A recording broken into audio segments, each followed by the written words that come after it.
Hey, it's Andrew Klavan, and this is this week's interview with John Nolte, famously of Breitbart and now the author of Borrowed Time. I just want to take a second before we talk to John to talk about Andrew Breitbart and how the Breitbart site got started. Andrew was a friend of mine.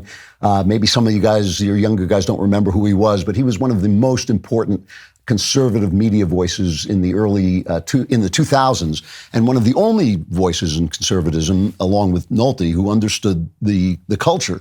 And he really went about Los Angeles collecting every talented conservative around and bringing them together so they could make stuff and talk to each other and develop and be heard and collaborate.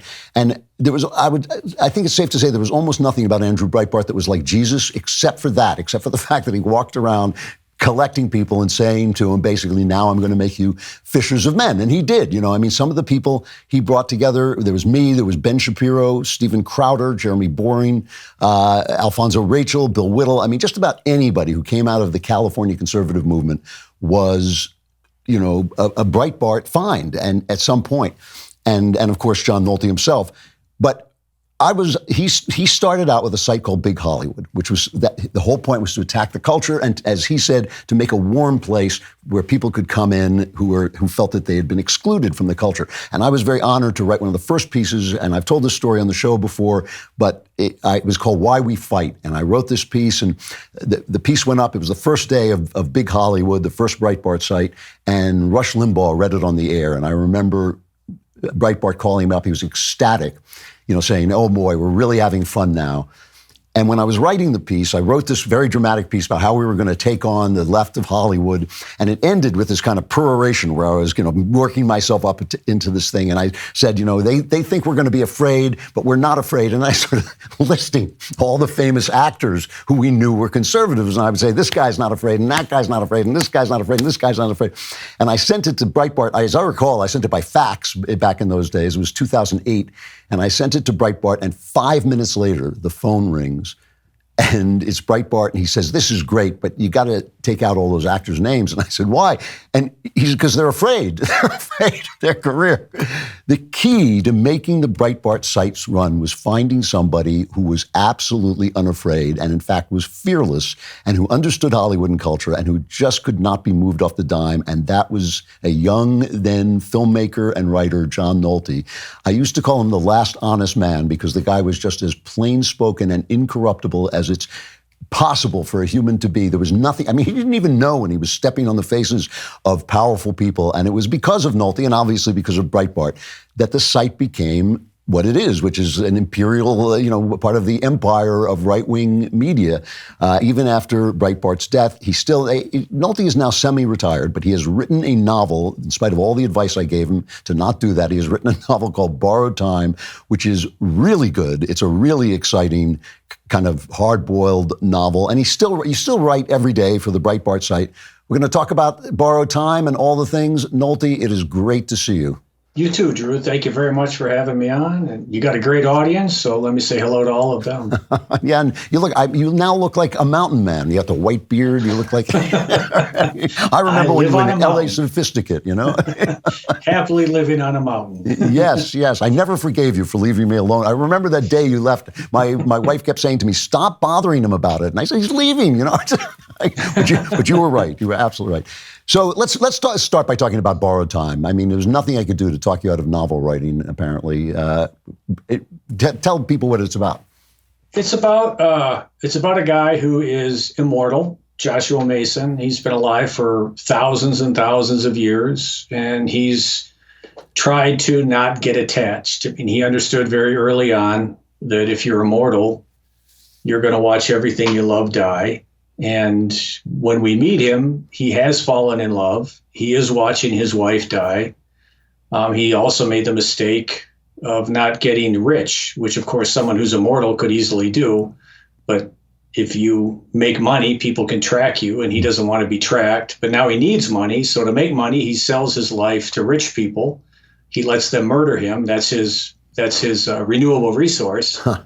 And this story kind of takes off after he gets mixed up with the wrong people. And that's where the story blows up. He also has to take care of his grandson, his wife's grandson, Charlie. And Charlie ends up not being as innocent as Mason thought he was.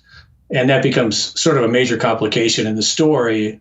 And you're right. You warned me for a long time not to write a novel. And it didn't take me a lot of convincing, and it was not something I wanted to do. I mean, I was 55 before I started writing this thing. That's how much I didn't want to write a novel. But it was the Charlie idea that hit me. And when that idea hit me, I think I felt, I'm not comparing the ideas, but I think I felt like Peter Benchley did when he came up with the idea of three guys hunting a shark and discovering the shark is bigger than the boat. The Charlie idea was just one of those ideas where I thought, well, now I got to write it, because those kinds of ideas don't come along very often. And that was 2 years of my life. It ate up 2 years of my TV time that I lost. So, but it worked out good. People liked the book. It got published by a real publisher, and the reaction's been good. I'm not going to make any money on it, but the reaction to it has made it worthwhile. So I don't resent writing it as much as I did 3 months ago. I mean, I noticed that people just are eating the book. It's really well written. I mean, I was shocked. I thought you were illiterate, obviously, like that. No, seriously. I mean, you write all this great stuff. Well, it's it is interesting. You write all this great stuff on Breitbart, and I crack up every time I read you, because you just go after Hollywood you're so informed about it. You know exactly what's going on. You worked a little bit in the movie business while you were there. You know exactly who they are. But it's polemic. I mean, you're going after them and taking them apart. And this book is not like that at all. I mean, it's a very hot, just like you were describing, a very hot, fast story about actual people in this, obviously fantastic situation. Was it hard to move? People ask me this all the time. Was it hard to move from one form to another? Yeah, it was. Yeah, it took me 5 years to come up with the plot. I mean, one of the reasons I wasn't a very successful screenwriter was because plot is incredibly difficult for me, because plot requires imagination. And that's one of the things that awes me about you. I mean, you pump out an amazing plot every year. And this took me 5 years. The plot took me 5 years to figure out. And I don't know how guys like you do it. To me, it's like magic. It's like watching someone play the piano. I don't know how you do that. It's so far beyond my talents. So that was difficult. But one of the things I told myself was that I wasn't going to write a polemic. I did not want this to be the equivalent of right-wing woke.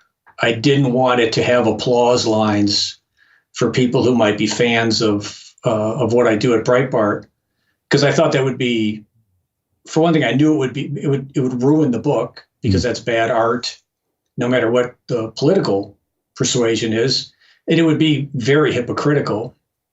And I could have written that, and I think maybe some people might have liked it, because some people like that kind of stuff, and I understand why, because you like to poke your finger in the eye of the other side as much as you can. But I wouldn't have enjoyed it writing it, and it would have been hypocritical, and it was a challenge. How am I going to? Because it's my book, it conveys my worldview. So how am I going to do that in a way where I don't lecture and scold, where I don't step in, as the lowercase g God of that world and tell people what to think? So it was just a matter of letting the characters do the judging instead of me. I don't ever judge the characters. I don't ever judge the situations. I stay out of it, and trying to put across my thoughts using universal themes instead of political or divisive themes. Obviously, the book's political. Everything's political. Right. Leave It to Beaver's political. Yeah. But it's not partisan in any way. A lot of left-wingers have read it, and I didn't say to them, "Is this political?" until after they read it and told me they liked it, and then I asked them, and they were fine with it, and that to me was a big compliment. Yeah, absolutely. What about when you went out to market it? I mean, you must have a target on your back. I mean, I know that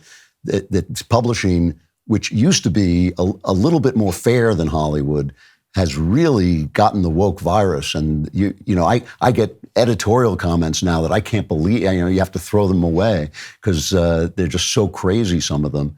Did you have a hard time when you went out with it? The thing was that I never knew that I'd sent it to a publisher. I knew so little about the publishing business that I went to people like you, and other people I knew who had been published. And I asked everyone what I asked you, which was, I don't want a reference. I just give me an email address so I can send the equivalent of an email cold call to a literary agent to see if they might be interested in the book.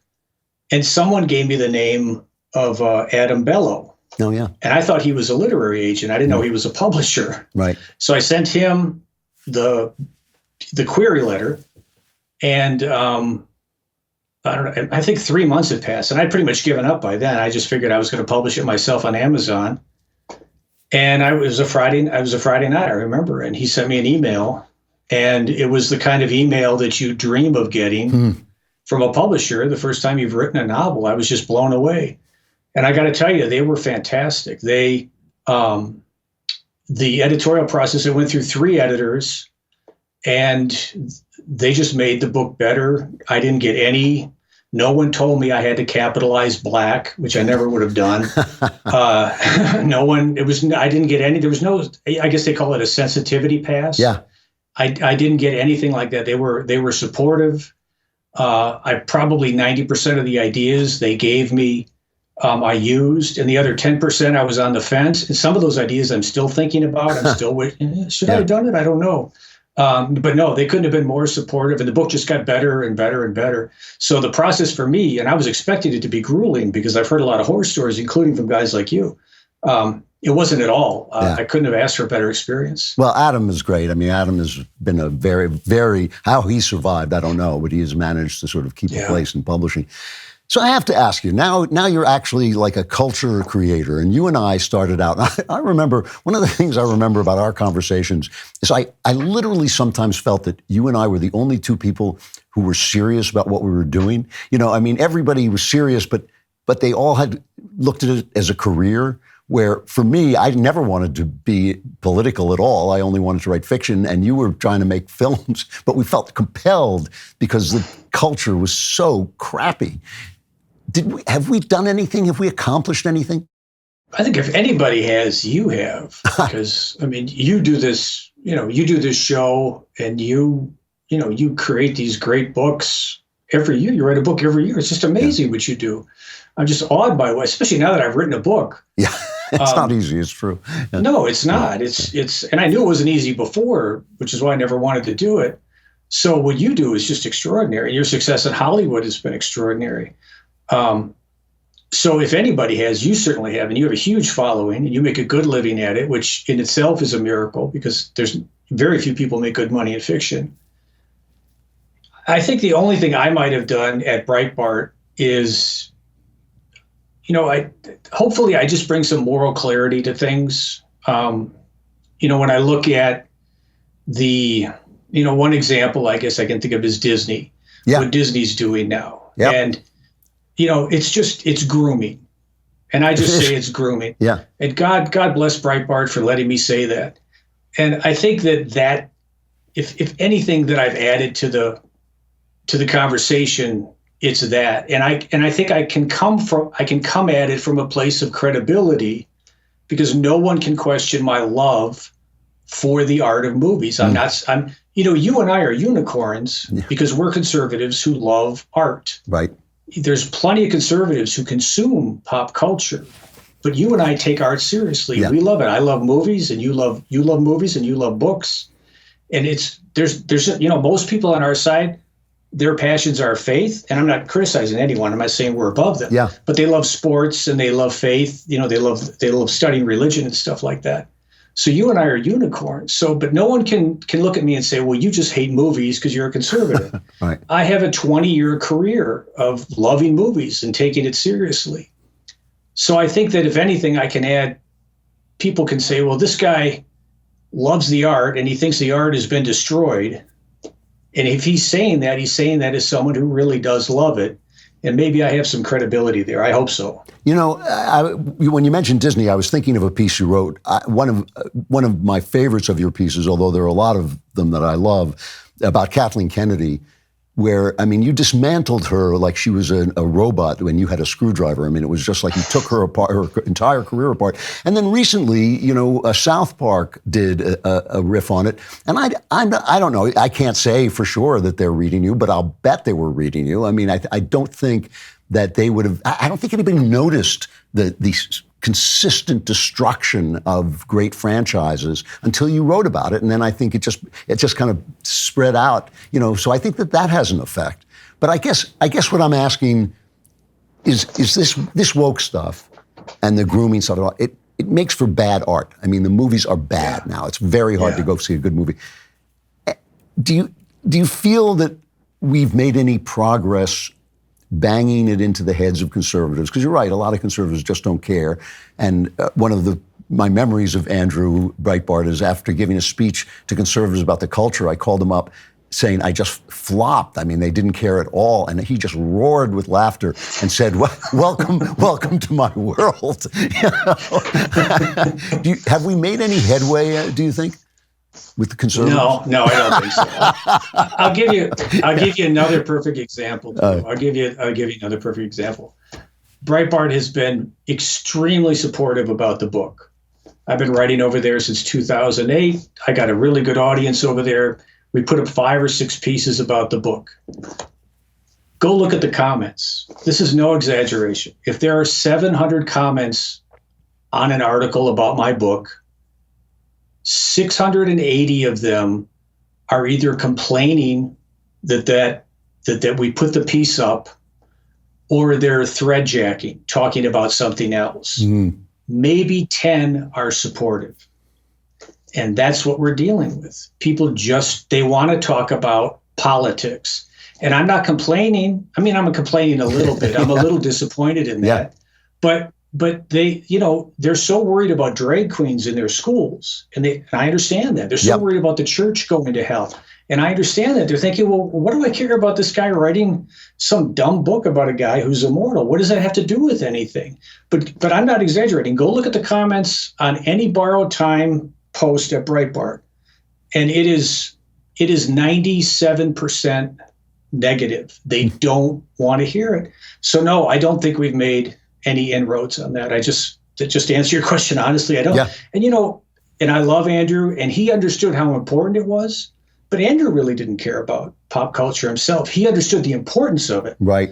But he wasn't someone who watched a lot of movies or anything like that. But he was brilliant enough. He understood the importance of it.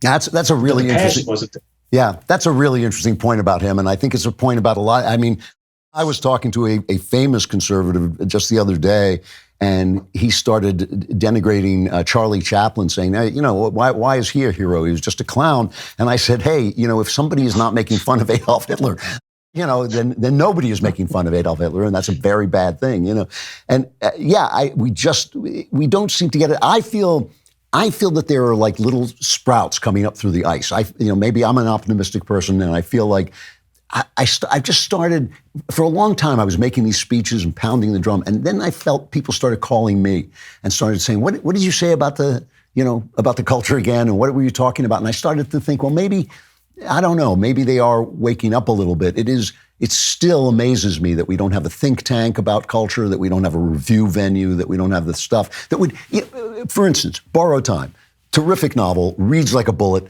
really good prose. Who's going to review you? I mean, who is going to say, no one. Yes, and who with the authority to say this is terrific is going to say it, I mean. Yeah, no, there's, I think most of my sales have come, Sasha Stone wrote a review, which I was, I didn't ask her to do it.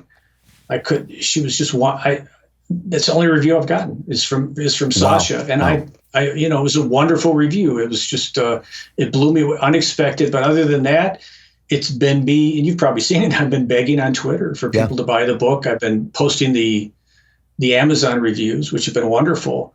But don't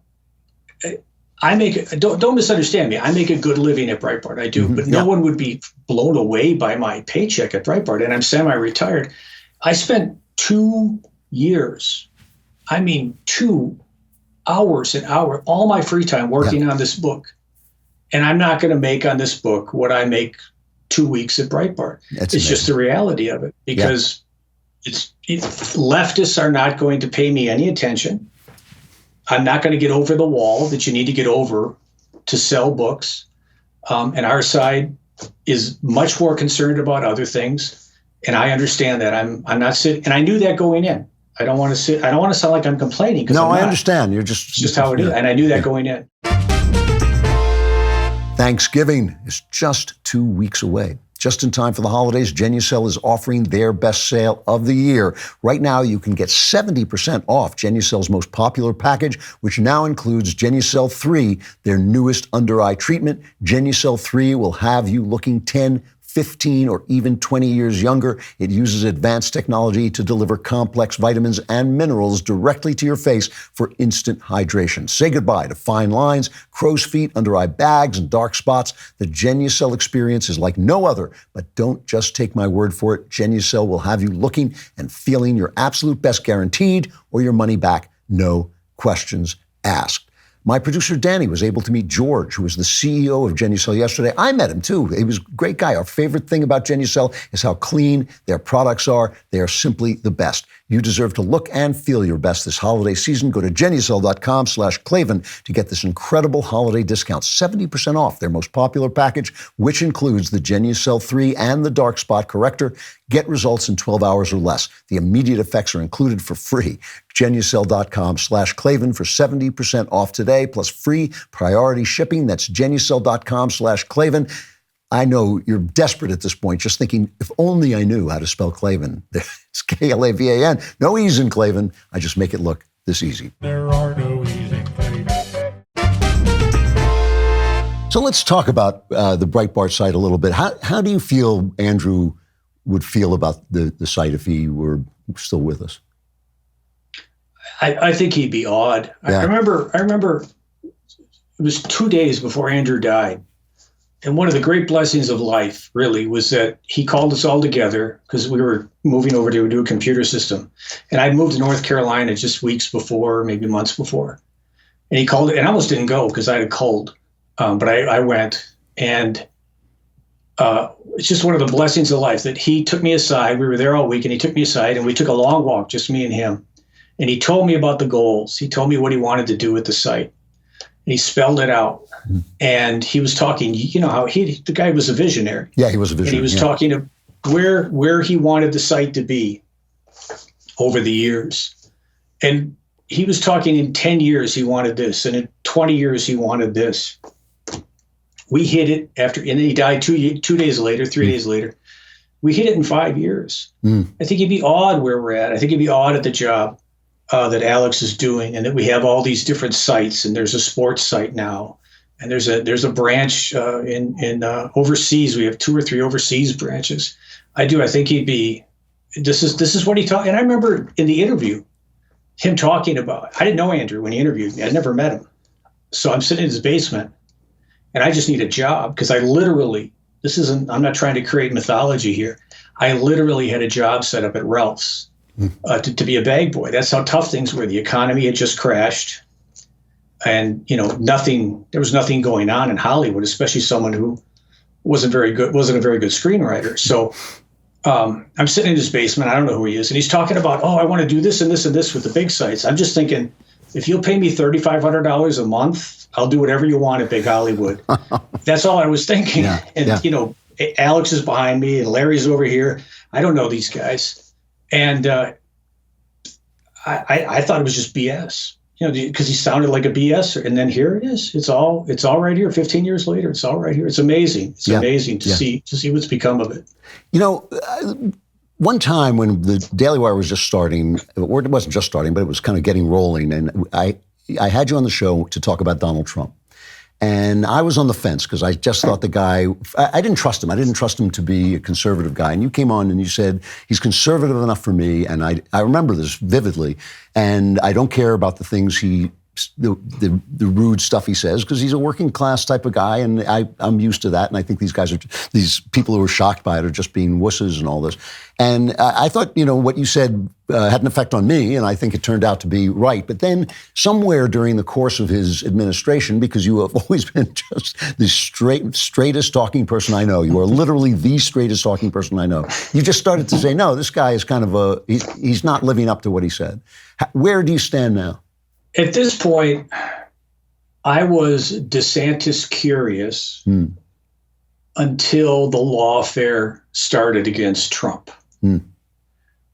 And now I don't care if Donald Trump is guilty of everything he is being charged with.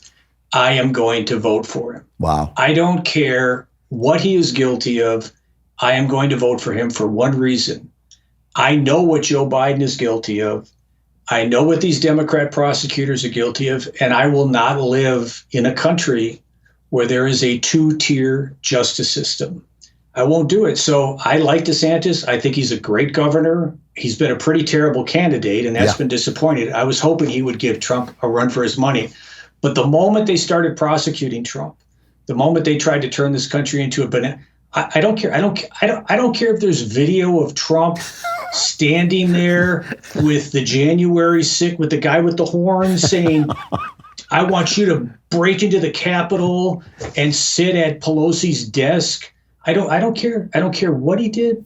I don't care what. I know what Joe Biden's done. I know what Pelosi's done.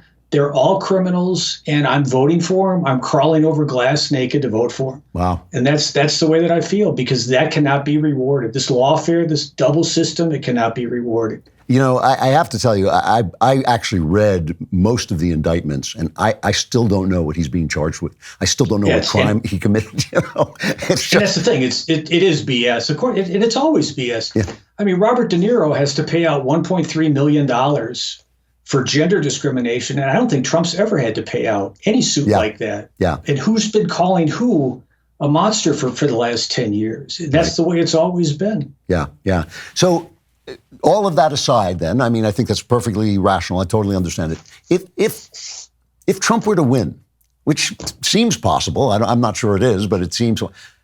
Do you think that he could do? I mean, he was pretty effective those first 3 years until COVID hit. He was an effective president, and he was fighting. I mean, I know some of the people who were in the administration, and he was fighting a deep state that was literally sabotaging everything he tried to do. It's amazing. Some, third grade civil servant was basically trying to backstab the president in every department.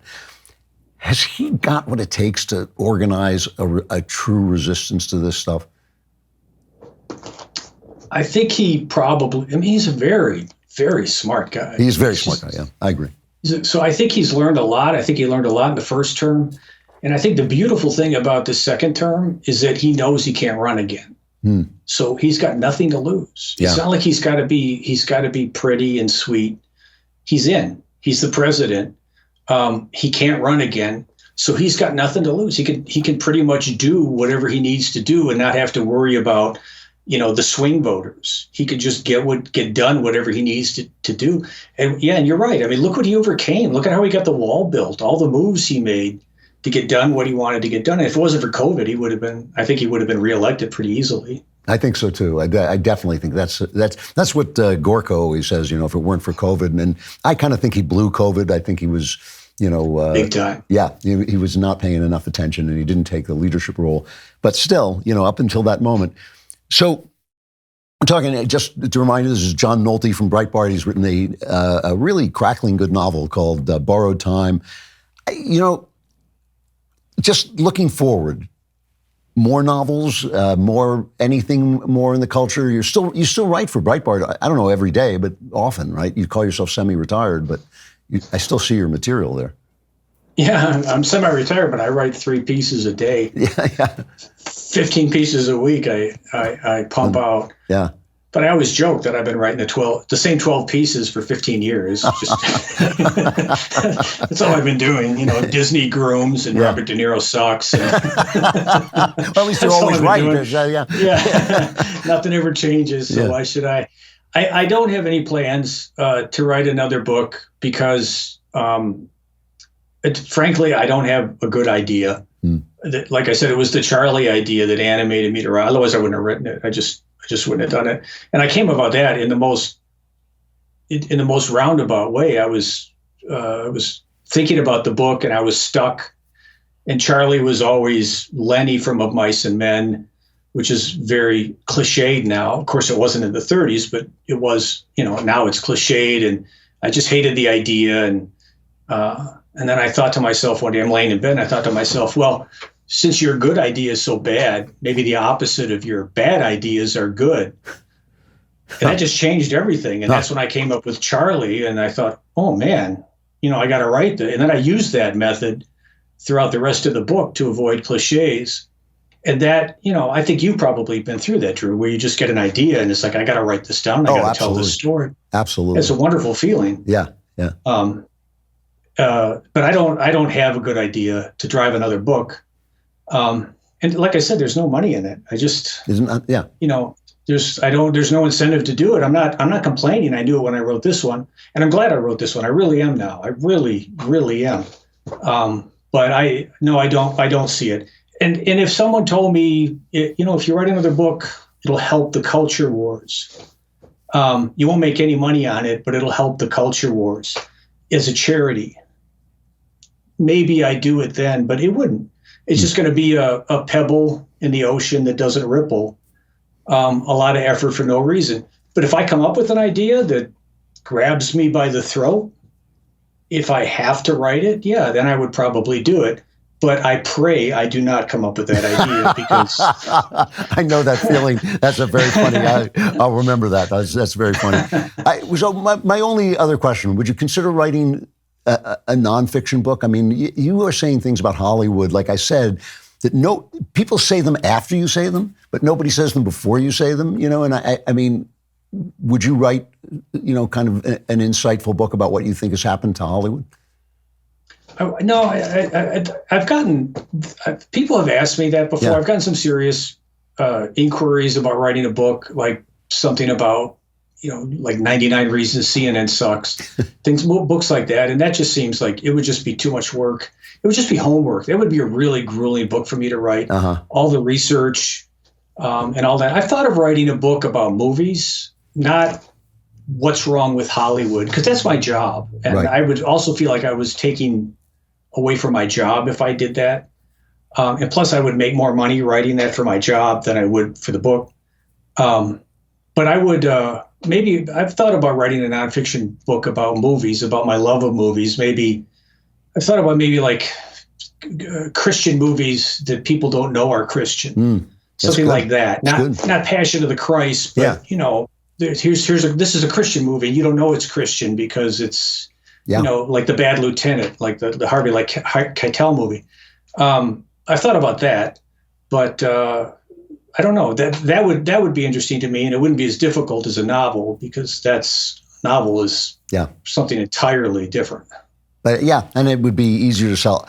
John Nolte, read him on Breitbart, but get Borrowed Time. Support the culture if you want to change the culture. It's great to see you, pal. It really is, and I'm glad you're doing well. I'm so good to talk to you. We got to do this more often, even if it's not on DailyWire. And please give Jeremy and Ben my love. I will do that, and yes, and I want you back here more often. Anytime, you know that. All right, it's great to see you. All right, you guys have your work cut out for you. You want to get Borrowed Time. You want to get The House of Love and Death. You want to get Faith Moore's Christmas Carol. We're writing these novels for you. Buy them and read them, and you will enjoy them. And come to the Andrew Klavan Show on Friday, wherever you get your podcast, because I'll be there, and you should be there too.